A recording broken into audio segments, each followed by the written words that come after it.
Ngani zakwethu maqhawe namaqhawekazi ngiyanibingelela ngeinkunzi imali ngeyodwa ngoba ngokuzala amantombazana umshelo entombi esangoma khona kwaNcamalala.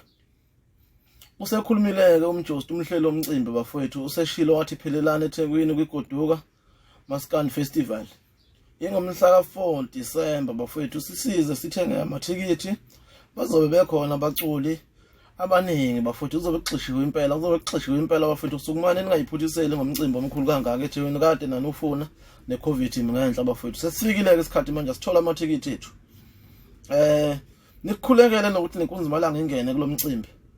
Nikukhulekela nokuthi inkunzi malanga ingene kulo mcimbi. Inayo lolo dlanzana labalandeli eyofika nabo nayo. Bayaviva kumanje bathi sengathi Nkosi inkunzi malanga ingangena. Akube njalo ke ngani zakwethu. Akube njalo ngani zakwethu siphelele khona ngomningi bethu impela. Singayiphuthiseli ngoMaskandi omkhulu. Umcimbi omkhulu ke loyana kaMjosti. iGoduka Maskandi Festival. Ningakukhohlwa lokho. Goduka Maskandi Festival.